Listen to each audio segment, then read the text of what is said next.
Olá, sejam bem-vindos à disciplina de Laudos e Perícias em Engenharia de Segurança do Trabalho. Nesse momento, estaremos discutindo sobre os requisitos das áreas classificadas, a elaboração de um estudo de áreas classificadas. Bom, por que, o estudo, por que a gente vai estar tratando esse assunto especificamente aqui de áreas classificadas?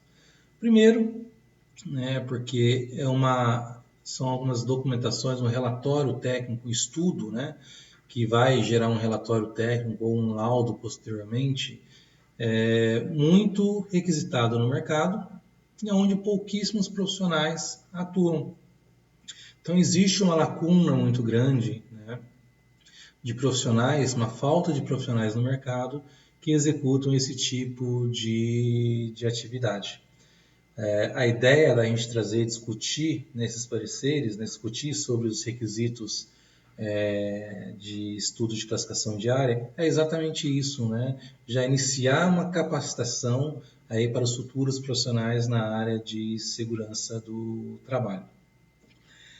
Primeiramente, devemos iniciar os nossos estudos baseados, lógico, em algumas definições, Essas definições, todas que eu vou estar trazendo aqui para vocês, são definições da NBR, IEC 679, parte 10, que trata especificamente sobre a questão de estudo de áreas classificadas e a parte 1 especificamente relacionada com a parte de gases. Bom, vamos entender, primeiramente, onde é que se aplica isso. Esse talvez seja o primeiro ponto. Eu tenho a NR20, que solicita o estudo.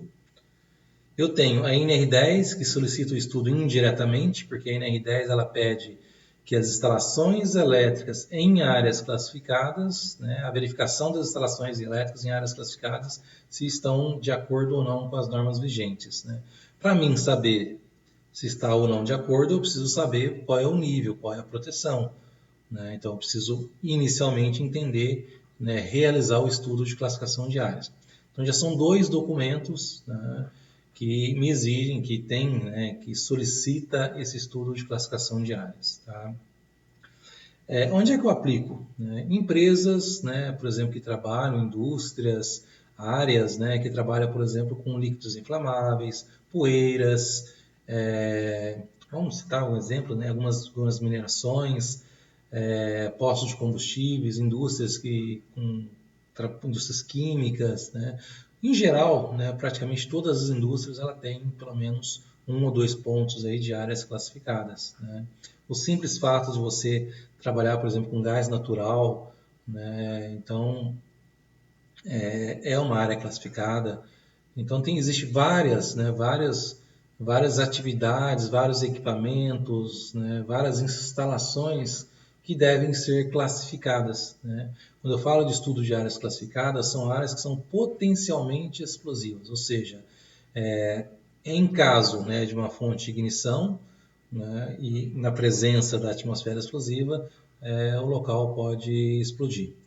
Incluindo, pessoal, a parte, por exemplo, de silos, cereais, grãos em geral, são áreas classificadas. O açúcar, por exemplo, é potencialmente explosivo, e uma série de outros fatores que a gente vai estar discutindo aí mais para frente. Tá joia? Bom, vamos buscar então algumas definições. Inicialmente, vamos falar aí sobre o que é uma atmosfera explosiva. Então, por definição de norma, é a mistura com o ar sobre a condição atmosférica de substâncias inflamáveis na forma de gás, vapor, poeiras, fibras ou partículas suspensas, na qual, após a ignição, permite a autossustentação da propagação, consequentemente, a explosão. Então, verifiquem aqui, gás e vapor.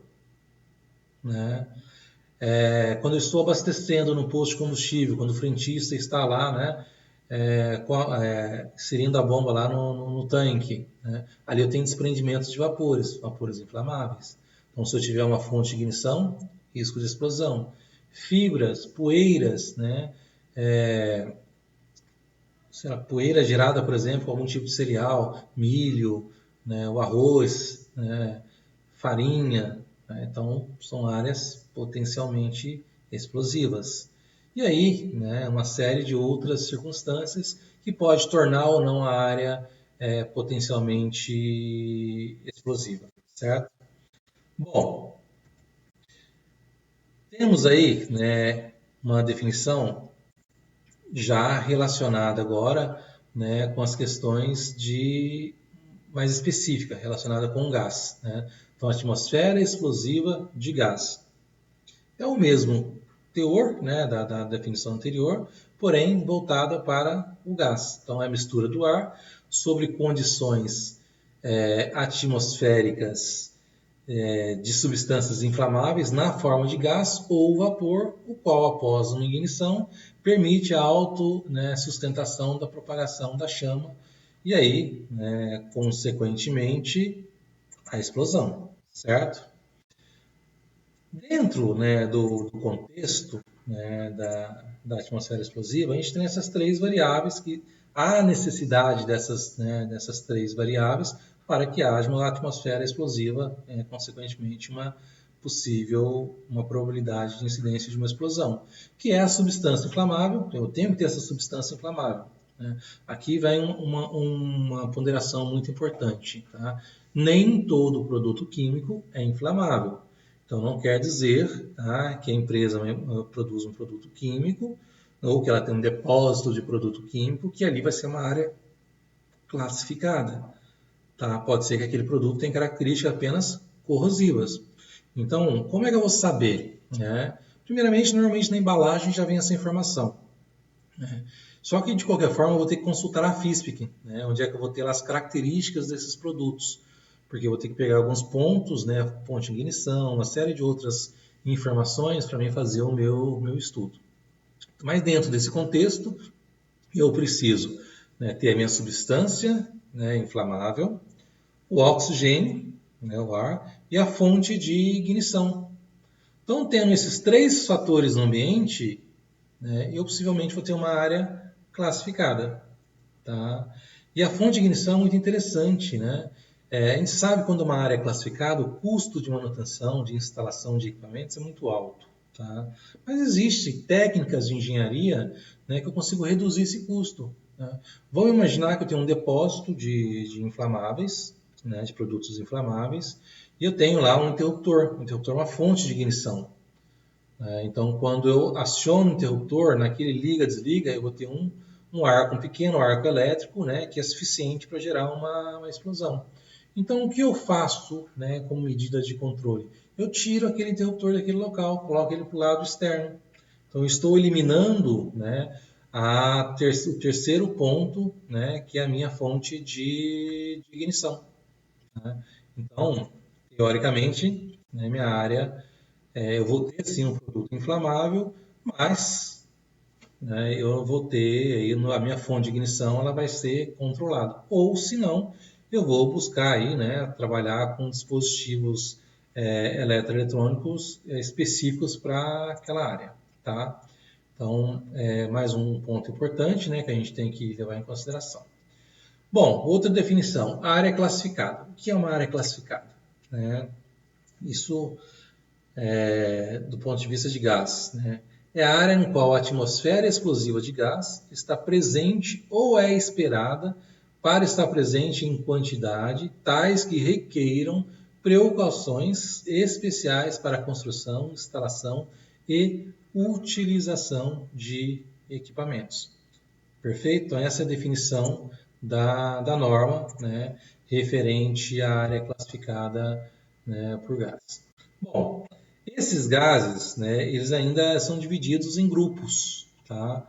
Então vamos ver quais são esses grupos, né? Eu tenho basicamente três grupos, né? O 2A, 2B e 2C.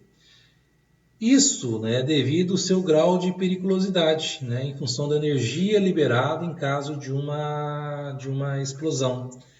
Tá? Isso também é dado, né, pela IEC 679. Tá? E qual a definição? Né? Em função desses grupos, eu tenho, né, os níveis de risco. Tá? Então, quando eu falo de questão de periculosidade, né, o grupo 2C, né, quando o gás está classificado no grupo 2C, significa que ele é um gás mais perigoso.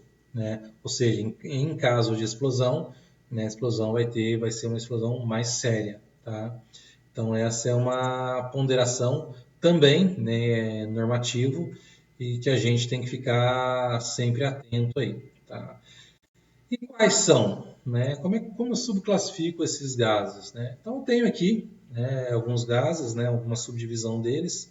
Então, tem lá o grupo 2A, por exemplo, né, acetona, benzeno, butano, propano, gás natural, gasolina, né, o álcool etil. Então, todos esses produtos, né, e as derivações deles é subclassificado aí como grupo 2A. O grupo 2B, né, eu tenho lá o etileno, o ciclopropano, né, e assim por diante. Tá? E o grupo 2C, o acetileno e o hidrogênio, tá? Que é o grupo de maior risco. Tá? Talvez aqui fique a pergunta, né? Professor, eu tenho que conhecer de química profundamente para fazer um estudo de área classificada? Profundamente não, mas eu diria que é necessário a gente ter um conhecimento básico, né? Apesar que todas as informações necessárias, né, para um bom estudo de classificação de área, normalmente eu encontro nas FISPICs, né? Porém, é importante eu conhecer, por exemplo, as características desses produtos. Se o gás, por exemplo, se ele é mais leve ou mais pesado do que o ar, porque se eu tiver um vazamento, por exemplo, ele vai subir ou vai descer, né? E então, né, nesse requisito de subir e descer, ali posso tomar um ponto de ação. Né? Eu posso deixar, por exemplo, uma veneziana. Se eu sei que meu gás é mais leve do que o ar, então se eu tiver um vazamento, um desprendimento, eu sei que ele vai subir. Então, eu posso deixar uma veneziana, por exemplo, um ponto de circulação, de ventilação, no local mais alto. Mas se eu sei que ele é mais pesado, né, não adianta nada deixar uma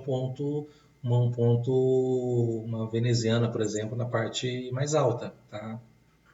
E essa questão de ventilação, pessoal, é um ponto predominante, né, no estudo aí de área classificada. Tá? A gente vai ver logo à frente aí, é um dos pontos que eu tenho que fazer uma boa observação. Tá? Bom, ainda, né, vamos partir do princípio de outras informações aí, né, de outras definições. A próxima definição é o ponto de fulgor, ou flashpoint.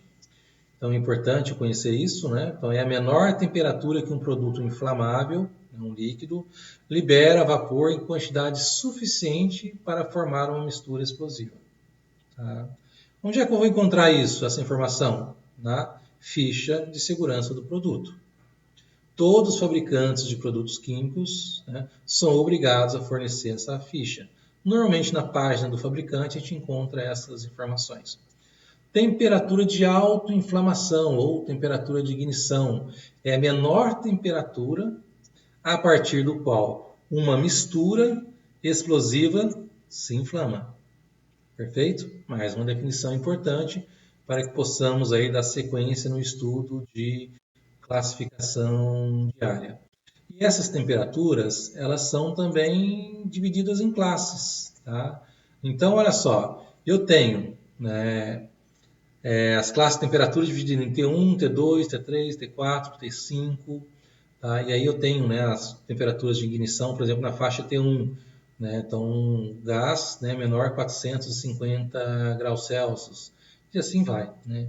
É importante essa informação, principalmente na hora que eu for especificar os meus dispositivos, né, meus equipamentos que serão instalados, né, numa área classificada. Então, essa informação é importante. Inclusive, né, quando eu for montar o meu relatório, meu estudo, né, o relatório do estudo de área classificada, eu vou ter lá uma planilha, uma tabela. Essa tabela é referenciada, ela é moldada pela norma, e eu tenho um campo lá para identificar, né, ou para descrever qual é a classe de temperatura que aquele produto, né, que eu estou analisando pertence, certo? Então é um dado também importante que eu vou, né, necessariamente precisar dele para que a gente possa dar continuidade no estudo de classificação de área. Fonte de risco, né, então posso dizer como definição, é o ponto ou local, né, no qual um vapor, um gás, um vapor, uma névoa ou um líquido pode ser liberado, né, para a atmosfera de modo que a atmosfera explosiva de gás possa ser formada. Vocês lembram, né, lá na disciplina de higiene ocupacional, né, possivelmente, né, a diferença, né, por exemplo, do gás, do vapor, da névoa, né, então são agentes químicos, né, então quando eu falo aqui, por exemplo, de névoa, né, vamos lembrar aqui um exemplo, vapor, né, o desprendimento, por exemplo, do combustível, da gasolina, né, então a gasolina ali ela sai um vapor, desprendimento, né, a névoa, aquela atividade relacionada com pintura, né, por exemplo, tá? Com revolvinhos, né, de pintura. E aí, pessoal, vamos continuar, né, as nossas definições, tá? Agora, né, vamos definir aí o grau de risco, tá? Então, existe basicamente também 3 graus de risco, né, conforme relacionado aí na figura, né, que vocês estão aí observando. Então, tem o grau contínuo, o grau primário e o grau secundário. Então, contínuo, primário e secundário, certo? Bom, o grau contínuo, né, quando eu falo que a fonte de risco de grau ela é contínua, é que a liberação ela é contínua ou é esperada para ocorrer frequentemente por longos períodos, né, por longos períodos. Ou seja, eu sei que vai continuar, né, eu sei que ela é esperada, né, que naquela atividade eu sempre vou ter desprendimento, né, de vapor ou de gás, ou o que seja, né? Então ela é esperada, tá? Grau primário, né, a liberação pode ser esperada para ocorrer periodicamente, né, ou ocasionalmente em períodos normais. Tá? Já o secundário, né, a liberação não é esperada. Em condições normais, ela não é esperada, né, para ocorrer. Se ocorrer, né, também vai ser por pouco tempo. Tá? Então, são pontos aí que a gente tem que levar. Mais uma definição importante, né, que a gente precisa entender para que possamos aí identificar, né, e realizar o estudo de área classificada da melhor forma possível. Bom, temos ainda, né, as definições do que é limite inferior de explosividade e limite superior de explosividade, tá? Então, pelas definições, né, o limite inferior de explosividade, ou mais conhecido como LIE, né, LIE, é a concentração de gás, vapor ou névoa inflamável no ar, abaixo do qual uma atmosfera explosiva de gás não é formada. Tá? Depois esses conceitos vão ficar um pouco mais claros mais adiante. Tá? Limite superior de explosividade é a concentração de gás, vapor ou névoa inflamável, né, no ar, acima do qual a atmosfera explosiva de gás, né, ela não é formada. Tá? Então, são considerações, né, mais uma consideração que devemos levar adiante, né, conhecer essa definição, tá, para que possamos aí dar continuidade ao estudo de área classificada. Lembrando, pessoal, que todas essas definições estão na norma, tá? Na IEC 679, parte 10 da norma. Tá? Então, conhecendo esses conceitos, né, eu já consigo, vamos dizer assim, trabalhar com os procedimentos de classificação diária. Né? E é importante, né, é necessário que a classificação diária seja realizada, né, por aqueles que compreendam a relevância e o significado das propriedades dos materiais inflamáveis. Ou seja, eu tenho que conhecer. Né? Não existe, né, aqui, na verdade, né, talvez seja até o ponto onde a maioria dos profissionais evitam elaborar esse documento, porque poucos têm a familiaridade, né, com o processo, com os equipamentos, com esses produtos químicos, com as características, mas nada, né? Nada do que uma boa leitura, um bom estudo, né, a gente não possa estabelecer aí um bom conhecimento e, consequentemente, efetivar aí um estudo de área classificada. Lembrando, né, que para o mercado, né, é um estudo fino, né? Poucos profissionais trabalham, né?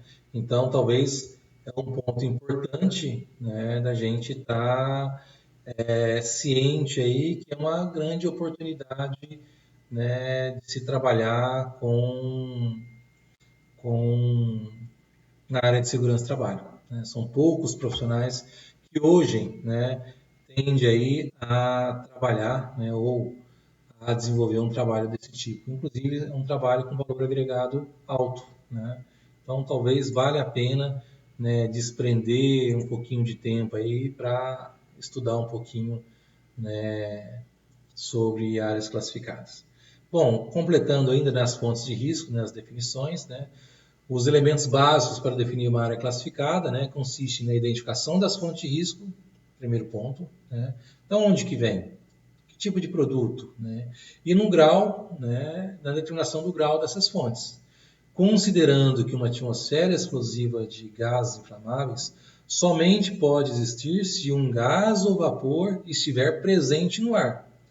É necessário avaliar se algum desses materiais inflamáveis pode existir na área considerável. Então, eu não vou classificar uma área sendo que não existe o produto lá, né?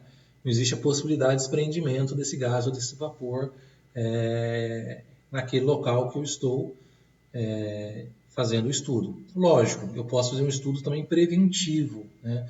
O que é esse estudo preventivo? Nesse momento, não existe nenhum produto alocado naquele, né, naquele local. Mas existe uma possibilidade, ou a empresa está planejando, né, alterar aquela área, né, inserir, né, modificar o layout, por exemplo, e fazer daquela área lá um depósito de produtos inflamáveis. Ou, né, dentro da questão do seu processo, né, vai entrar um determinado produto que a base, né, é algum líquido inflamável, tá? Então, mais uma ponderação que a gente tem que levar em consideração, né? De maneira geral, né, esses gases e vapores, né, estão contidos em equipamentos e processos que podem ou não estar totalmente fechados, tá? Uma tubulação de gás, né? Pode haver desprendimento nas válvulas, por exemplo, sim, tá? Então, onde é que eu tenho válvula, né? Onde é que eu abro e fecho meu circuito, né? Ali possivelmente eu vou ter um desprendimento de vapor, pequeno ou não, né? Por curto período de tempo, né? Isso é o estudo que vai me determinar. Então existe, tá? Se eu tiver uma tubulação contínua, né?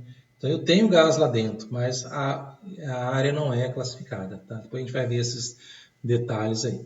É necessário, então, né, identificar quando uma atmosfera explosiva de gás inflamáveis pode estar presente no interior de uma planta de processo, tá? Ou quando a liberação de materiais inflamáveis, né, pode criar uma atmosfera explosiva, né? Então, eu tenho, analisando um setor industrial, né, eu posso ter essa atmosfera explosiva no processo. Então, muitas vezes, o produto que eu utilizo, a matéria-prima que eu utilizo, não é inflamável, mas dentro do meu processo da transformação desse produto, lá no final da linha, né, pode ser que isso gere algum tipo de produtos inflamáveis, algum vapor, né, ou até mesmo um produto, né, passe por uma certa composição que no final das contas vai ter características inflamáveis, tá? Então são considerações, né, que devemos aí observar dentro de um contexto, tá?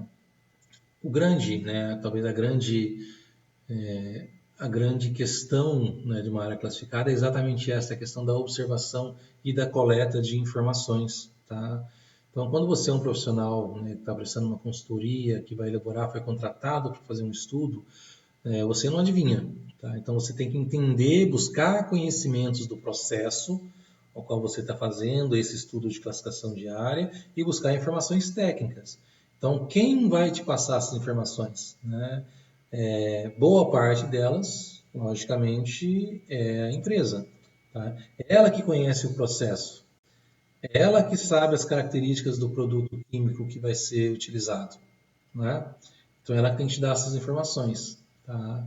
Depois disso, lógico, aí você vai estar trabalhando, né, dentro de uma base de dados, né, normas, procedimentos, para poder estar efetivando esse estudo de área classificada, tá?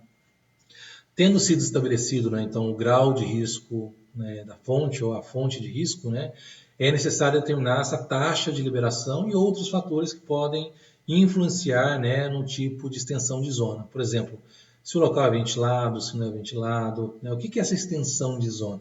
Eu posso ter um ponto que é a área classificada, mas como é um gás, por exemplo, né, isso pode se expandir para uma área maior.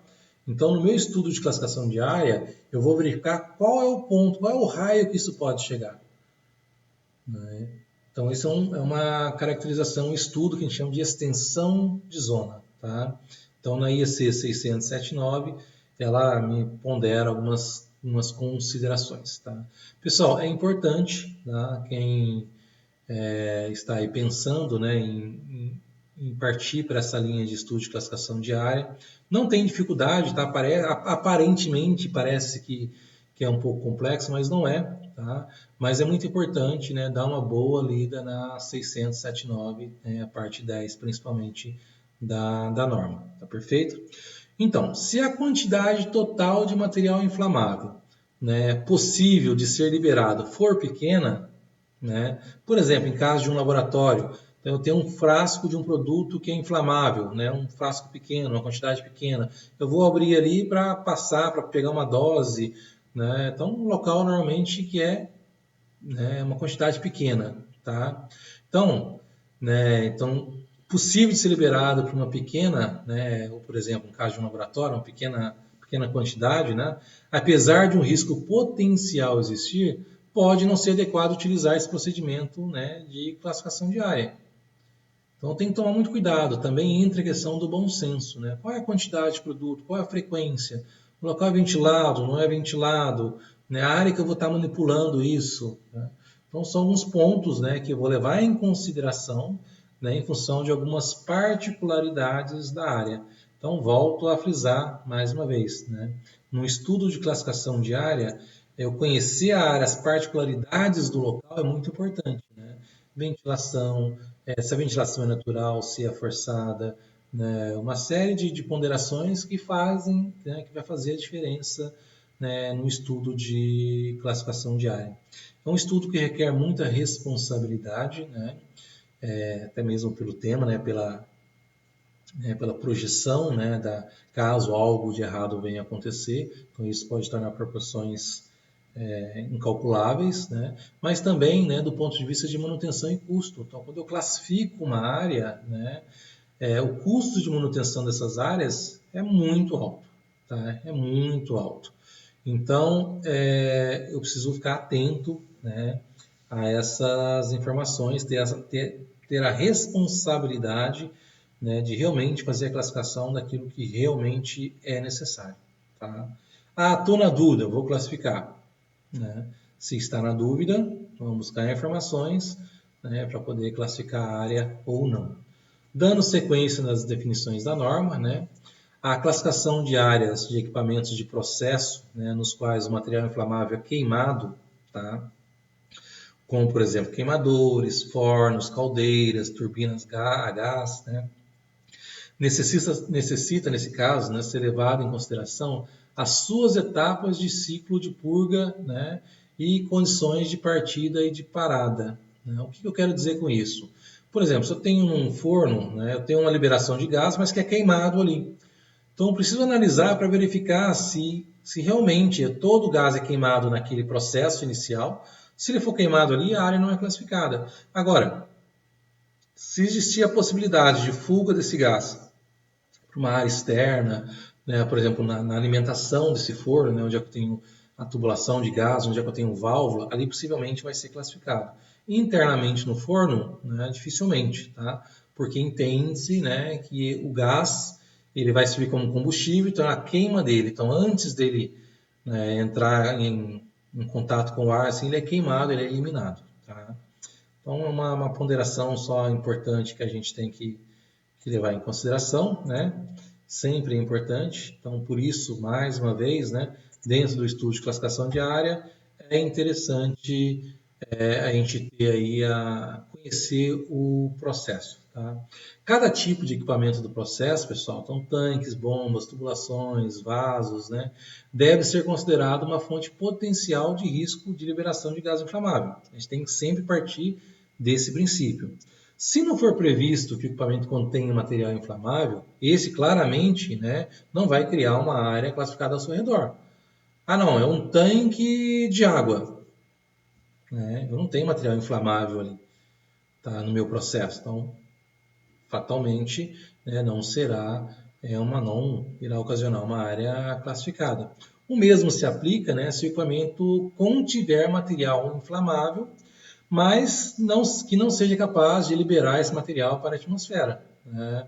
Então, é o caso, né, da tubulação totalmente soldada. Então, se eu tenho uma tubulação de gás totalmente soldada, então no interior daquela linha, aliás, na área externa ali, não é área classificada. Eu tenho uma tubulação com gás inflamável, né, mas não tem a possibilidade de vazamento daquele gás para a atmosfera, tá? Aí né, em contato com o ar externo ali. Tá? Agora, nos pontos onde eu tenho válvulas, onde é que eu abro e fecho meu circuito, ali sim, porque ali, na hora que eu abrir e fechar a válvula, eu posso ter desprendimento de gás, de vapor, e aí sim tornar uma atmosfera explosiva. Tá? Então, ponto, né, importante para a gente levar também em consideração. E aí, pessoal, a gente já começa a entrar basicamente nesse meu estudo, né? Que o estudo de classificação de área, tá? Ele é feito exatamente para definir essas zonas. O que é a zona 0, o que é a zona 1, o que é a zona 2, o que é a zona 2.0, o que é a zona 2.1 e o que é a zona 2.2. Tá? Todo esse meu conhecimento, né, dos produtos, de temperatura, fontes de ignição, a identificação da minha fonte de risco, tudo isso, né, ele tem um objetivo que é classificar, né, né, o meu ambiente, né, em zonas, caso seja uma área classificada. Tá? E aí, realmente, né, a gente faz essa classificação baseado, né, na zona 0, na zona 1, tá? Na zona 2, na zona 2.1, 2.2 e 2.1. Pois bem, né, o que é, então, a zona 0? Tá? A zona D0 é constituída por gases e vapores formadores de uma atmosfera potencialmente explosiva presente de modo contínuo em um determinado local. Então vamos imaginar um tanque de óleo diesel. Tá? No interior desse tanque é a zona 0. Ali eu tenho o produto continuamente. Né? E esse tanque normalmente eu tenho um espaço onde é que eu posso ter desprendimento de vapor. Então, ali sim seria uma zona, né, uma zona 0. Então, para mim ter a zona 0, eu tenho que ter a mistura explosiva presente continuamente no meu local, certo? Então, o tanque é um exemplo, né, específico aí do que seria uma zona 0. E o que seria a zona 1? Né? Zona 1, né, por definição, é constituída por gases ou vapores que formam a atmosfera potencialmente explosiva que está presente durante uma operação normal.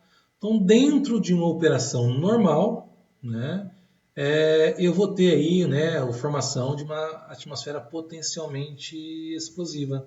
Tá? Faz parte, é esperado. Tá? Então, não é, né? Então, eu já sei disso. Tá? Qual seria talvez o ponto? Né?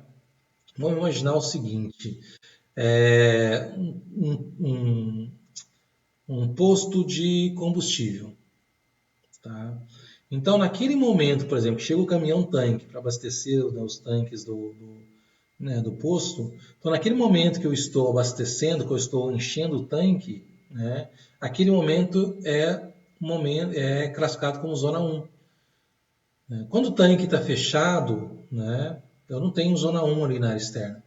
Mas quando ele está aberto, né, porque eu estou, né, bombeando, né, então eu tenho um desprendimento, posso ter desprendimento de vapores. Tá? Então é uma vamos dizer assim, é uma atividade, tá? Então, quando eu falo lá, por exemplo, da tubulação, né, de gás, né, então quando eu abro e fecho válvula, naquilo ali é um momento esperado. Então, ali torna, né, no ponto da válvula, vira uma zona 1, tá? E a zona 2? Né? A zona 2 é constituída por gases e vapores, né, formadores de uma atmosfera potencialmente explosiva, porém isso não acontece em condições normais, né, e caso venha acontecer, será por um período muito curto, ou seja, não é esperado. Somente quando algo de errado, né, acontece que eu vou ter aí uma formação de uma zona 2, tá? Um exemplo, tá? Vamos dar um exemplo aqui, né? Vamos imaginar se eu estou trabalhando com um produto químico, tá num recipiente qualquer, fechado, lacrado, tá? Então, imagina uma lata de um thinner, né? De um produto inflamável.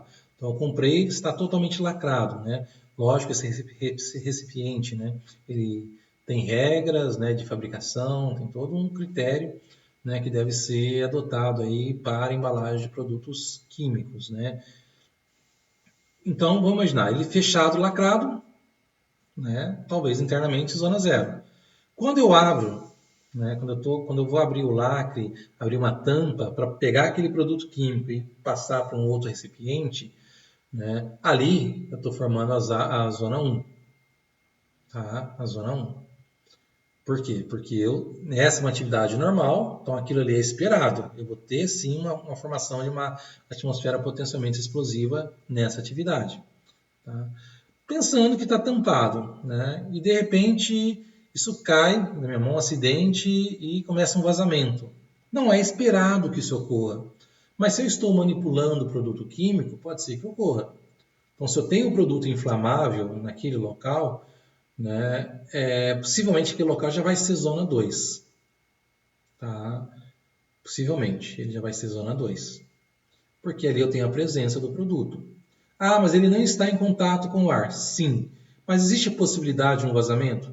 Existe a possibilidade, né, de um acidente, alguém for pegar uma lata, alguma coisa, furar acidentalmente, ela cair, abrir um lacre, alguma coisa nesse sentido? Existe. Então, zona 2. Tá? Se lá dentro eu faço manipulação, eu pego um produto de um recipiente, passo para o outro, por exemplo, zona 1. Tá? Perfeito? Bom, esses, né, é um dos pontos. Né? Então, aqui a gente, né, por definição, até mesmo por conclusão, né, a gente chega à conclusão seguinte, né, que uma fonte de risco, né, de grau contínuo, né, normalmente vai levar a uma zona 0. De grau primário, né, vai levar a uma zona 1.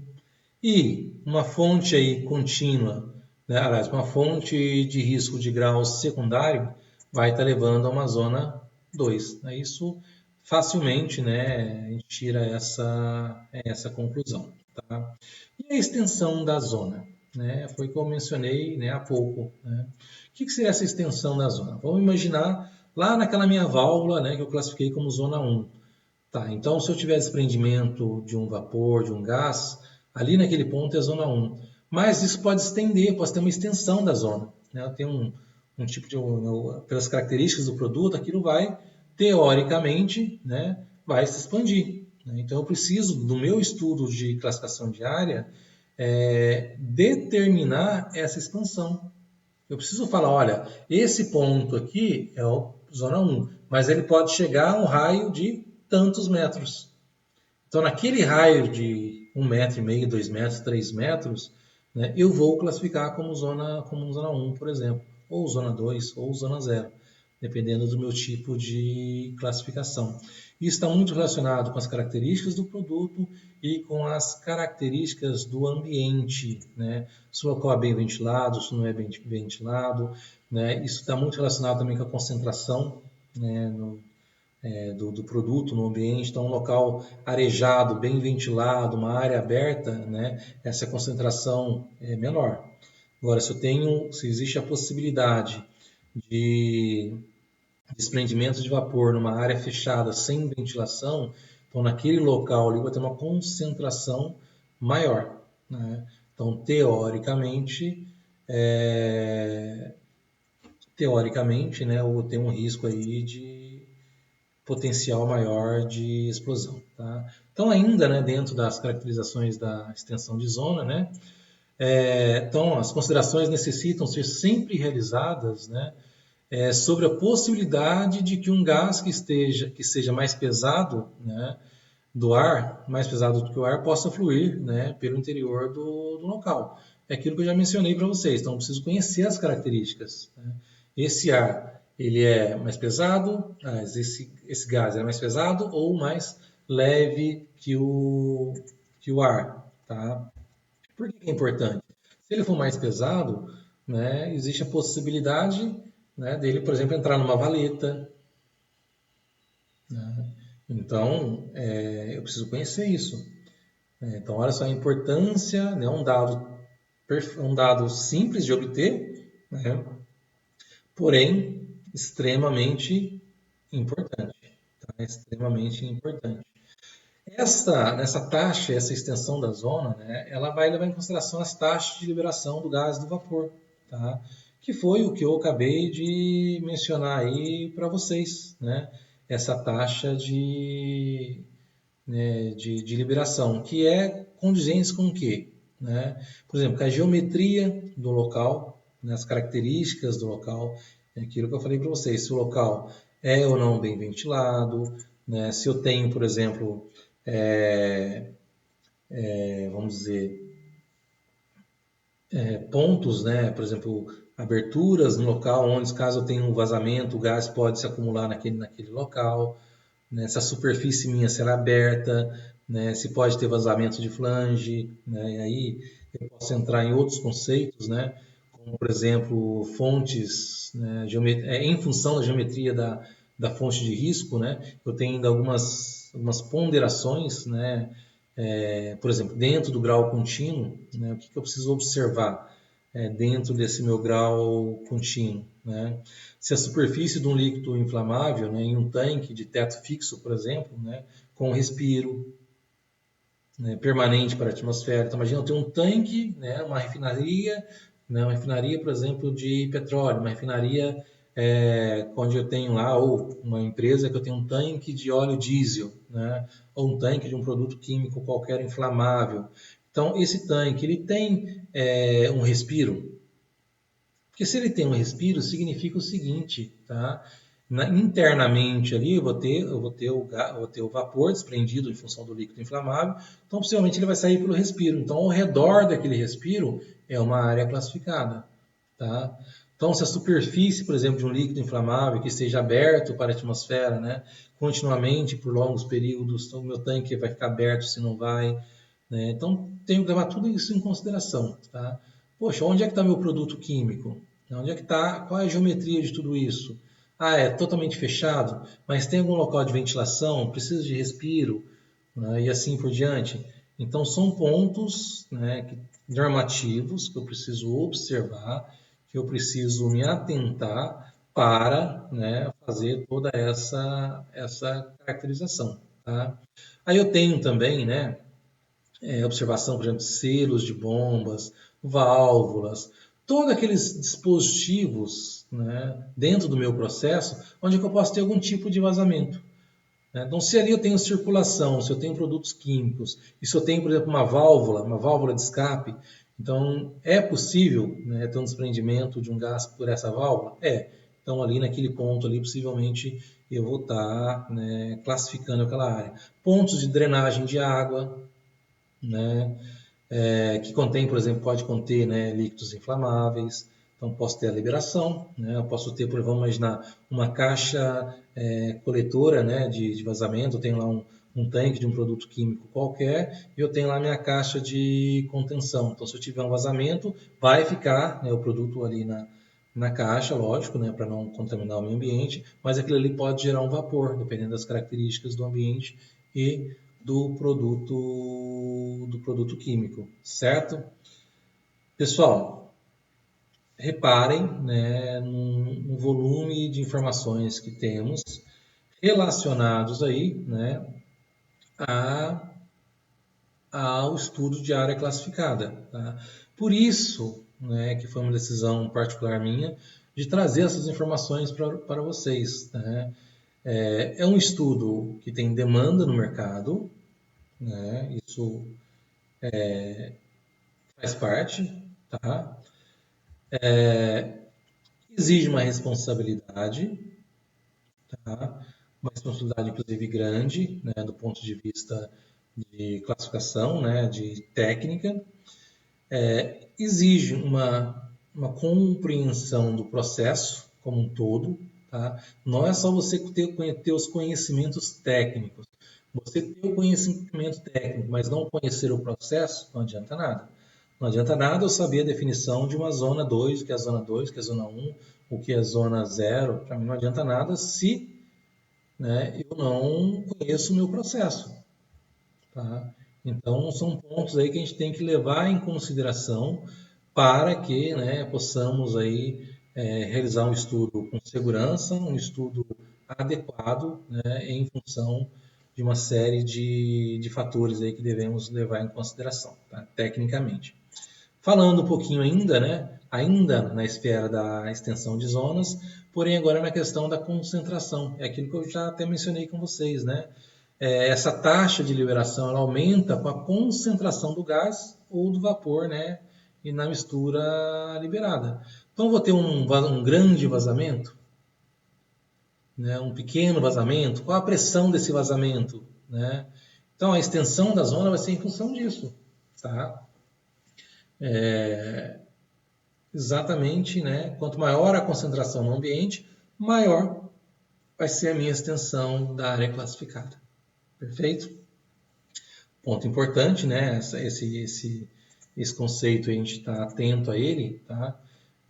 Exatamente por essa questão aí, né? Ventilação, né? Eu já comentei com vocês, né, da importância, né?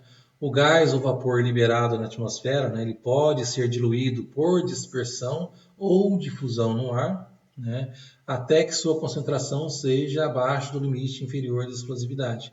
Então, eu utilizo do artifício da ventilação, né, para reduzir essa concentração, consequentemente, eu diminuo aí a, né, possibilidade de uma explosão. Tá? Aqui tem um ponto específico da norma, tá? Que convém vocês lerem com mais calma. Mas verifiquem, né, a ponderação, como é importante a ventilação. Né? E aí, pessoal, entra uma coisa bem interessante. Né? A gente está falando aqui da parte de segurança, né? Mas ventilação, puxa, ventilação, né? É um tema que é debatido, por exemplo, na construção, na engenharia civil, né, na arquitetura, né, se fala-se muito em, né, num local bem ventilado e assim por diante. Então é importante eu conhecer esses conceitos. Então, se eu já parto de um processo inicial, lá do projeto, né, de uma edificação, aonde eu tenho a informação que essa edificação, né, ela vai trabalhar no seu processo ou armazenamento de produtos inflamáveis, então o engenheiro civil, o arquiteto, ele deveria conhecer, ter uma noção sobre já essa questão de áreas classificadas, porque ele vai projetar a sua edificação já pensando numa ventilação ou forçada ou uma ventilação natural, né, adequada. Então não seria necessário, vamos dizer o seguinte, ele fazer uma edificação inadequada, né? E aí depois vem o engenheiro de segurança e fala, olha, esse aqui precisa melhorar a ventilação. Aí tem que, né, um retrabalho aí no ponto de vista de adequação da edificação.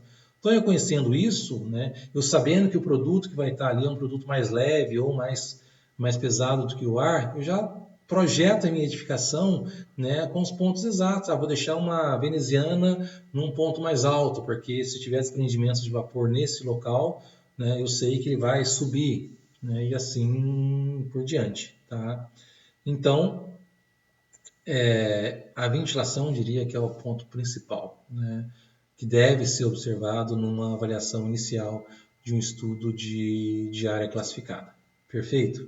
Então, observem, né, apesar de a gente estar debatendo esse assunto na área de segurança do trabalho, mas, né, se o profissional, né, se o engenheiro, tá, se ele já conhecer, né, um pouquinho, né, de normas de segurança, né, o projeto sairia com muito mais eficiência, tá? Bem mais eficiente. Bom, dentro ainda da ventilação, né, ela subdivide em duas partes. Eu tenho a ventilação natural e eu tenho a ventilação, né, a ventilação natural e a ventilação artificial. Tá? A natural, lógico, né, todos nós conhecemos, e a artificial, né, através de ventiladores, exaustores e assim por diante. Tá? E dentro de um estudo de classificação de áreas, tá, eu vou determinar qual é o grau de ventilação. Eu vou especificar qual é o grau, né, de ventilação daquele local. Tá? Então é normativo, tá? Então, né, como vocês podem ver aqui, né, é um fator importante também. Né? Então, se o grau de ventilação é suficiente, se é baixo, se é alto. Né? Então, tudo isso eu preciso identificar, né, porque é importante na hora de eu trabalhar a parte de extensão da zona. Tá? Na minha zona de classificação de área. Então, né, por definição, as ventilações, né, o grau de ventilação, ele é dividido em baixo, ventilação baixa, média e alta. Tá? Essa é a caracterização. A ventilação, né, alta, né, vamos dizer assim, né, pode reduzir a concentração, lógico, né, no local da fonte de risco, né, identificado. Ventilação baixa é um local, né, mais propício à explosão, certo? No material extra aí, né, que vai estar todas as definições para vocês, tá? Então basta a gente dar uma lida aí no material, tá? E também volto a frisar, né, da importância da gente estar observando aí os requisitos relacionados com a norma, né, com a IEC 679, tá? E a ventilação ainda, pessoal, eu posso subdividir ela, né, em pobre, satisfatória e uma boa ventilação. Tá? Então, normalmente eu divido ela nesses princípios. Tá? A ventilação boa, né, está presente praticamente de modo contínuo. Tá? Então, um local praticamente aberto. Né? Satisfatória, né, espera-se que a ventilação esteja presente sob condições normais de operação. Né? E a ventilação pobre, né, como a gente classifica ela pobre, é que ela não atende a muitos padrões satisfatórios aí, de adequação. Certo? Bom, nós falamos, né, sobre a zona 0, zona 1 e zona 2, né, mas eu tenho também, né, a zona 2.1, 2.0 e 2.2. A zona 1, zona 2 e zona 0, zona 1 e zona 2 está relacionada com gases, né, relacionado basicamente com gases e vapores. Tá? Quando eu falo de zona 2.0, 2.1, 2.2, tá? Eu estou falando aqui, né, relacionado com poeiras, tá? Poeiras combustíveis presentes aí continuamente ou não no meu processo, tá?